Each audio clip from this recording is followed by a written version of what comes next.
भारत आने वाले रूसी व्यापार प्रतिनिधि मंडल में 30 क्षेत्रों के छोटे और मध्यम व्यवसायों का एक बड़ा प्रतिनिधित्व है, क्योंकि दोनों देश एमएसएमई के जरिए व्यापार में विविधता लाने पर विचार कर रहे हैं।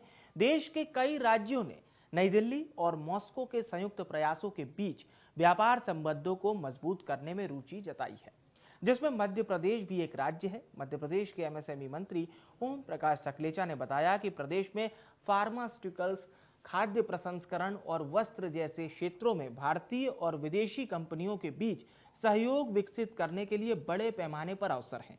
एमएसएमई मंत्री ओम प्रकाश सकलेचा ने नई दिल्ली में रूसी संघ और chamber of commerce and industry के मानद प्रतिनिधि के कार्यालय के उद्घाटन के अवसर पर बतौर मुख्य अतिथि वे मौजूद रहे।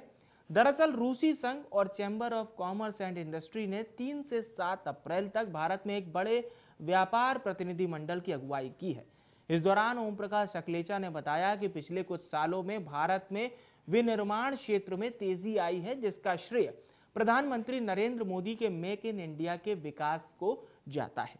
मंत्री ओम प्रकाश सकलेचा विशेष रूप से दवा क्षेत्र में विकास के बारे में उत्साहित थे।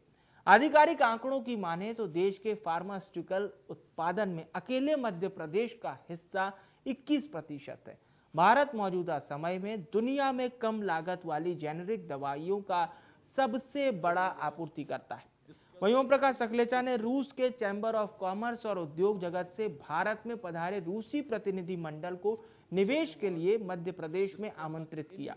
कार्यक्रम में गोवा के पूर्व मुख्यमंत्री दिगंबर कामत, सेवा भारती के प्रमुख पन्नालाल भंसाली, सलाहकार Sanjay Verma, ITV news network के एग्जीक्यूटिव एडिटर के साथ देश की कई जानी मानी हस्तियां मौजूद रहीं।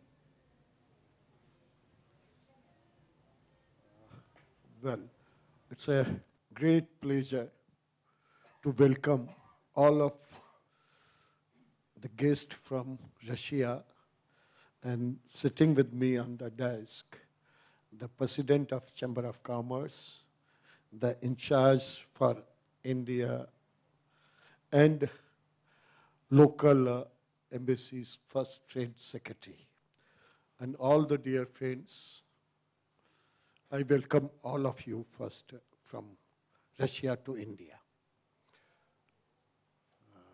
I hope everybody understand, or the translation is going to continue.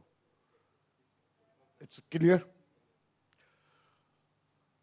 I belong to Madhya Pradesh, and in Madhya Pradesh I take care of MSME, small, medium industries, and science and technology, IT, all this department. For your knowledge, MP is the area-wise second biggest state of the country, and it has well connectivity from being the heart of the country. From any big city, you can travel by air 1 or 1.5 hours. It's a well connected by road, having maximum possible opportunities. It's surplus with power. It's full of, we have one of the biggest land bank in the country to offer any new industry.